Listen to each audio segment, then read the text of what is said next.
দৈনন্দিন খরচ বেড়ে যাওয়ায় প্রায় 14.5 লাখ সরকারি চাকরিজীবীকে মহার্ঘ ভাতা দেওয়ার সিদ্ধান্ত নিয়েছে সরকার। খুব শিগগিরই এ সংক্রান্ত নির্দেশনা জারি করা হবে।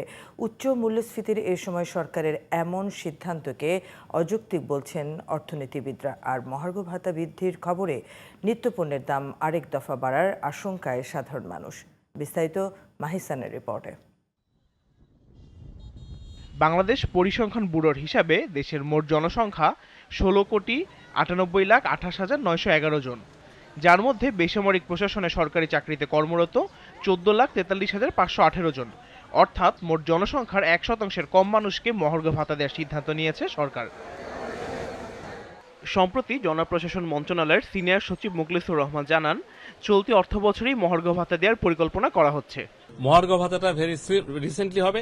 এবারে একটা যেটা ব্যতিক্রম হবে, আগে মহার্ঘ ভাতা পেনশনাররা পেতেন, এবার পেনশনাররা মহার্ঘ ভাতা পাবে এবং একটা রিজনেবল পাবে, এবং পরের বছর যখন তার ইনক্রিমেন্টের সময় আসবে এই মহার্ঘ ভাতাটা তার বেসিকের সাথে যোগ হবে।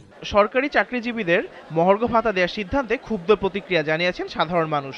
বলছেন, বেতন বৃদ্ধির জাতাকলে পিষ্ট হবেন তারা।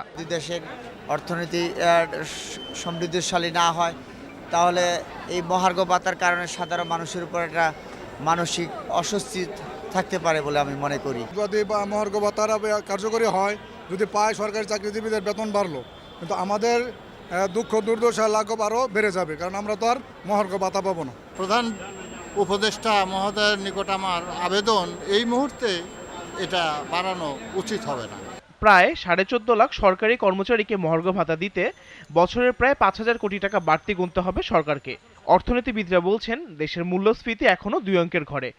এমন অবস্থায় মহার্ঘ ভাতা দেওয়ার সিদ্ধান্ত হবে আত্মঘাতী। যেখানে অতিরিক্ত ভ্যাট বাড়ানো হচ্ছে, সেখানে আবার খরচের একটা ব্যবস্থা করে ফেললো। তার মানে কি এই ভ্যাট বাড়ানো হচ্ছে কি ওদেরকে মহার্ঘ ভাতা দেওয়ার জন্য? আর যারা মহার্ঘ ভাতা পাবে তারা টোটাল জনসংখ্যার কত? Less than 1%। তাহলে এটা মুদ্রাস্ফীতি তো অবশ্যই বাড়াবে এবং জনগণের কোনো লাভ হবে না। যারা প্রথম শ্রেণী দ্বিতীয় শ্রেণী চাকরি করতেছে তাদেরকে আমি আরও জীবনমান উন্নয়ন করার জন্য মহার্ঘ ভাতা দিচ্ছি। আবার যারা গরিব শ্রেণীর, যারা নিম্ন আয়ের, যারা দিন আনে দিন খায়, তাদেরকে পরোক্ষ করের বোঝা চাপিয়ে দিয়ে তাদের খাবারটা, রিজিকটা আমরা কেড়ে নিচ্ছি। আমার কাছে মনে হচ্ছে এটা পলিসি কনফ্লিক্ট, এটা একটা সমন্বয় থাকতে হবে। সর্বশেষ 20% মহার্ঘ ভাতা দেওয়া হয়েছিল 2013 সালে। তখন সর্বোচ্চ 6,000 আর সর্বনিম্ন 1,300 টাকা বেতন বেড়েছিল। এছাড়া সরকারি কর্মচারীদের সর্বশেষ পে স্কেল দেওয়া হয়েছিল 2015 সালে। Mahi Hasan, GTV news, Dhaka.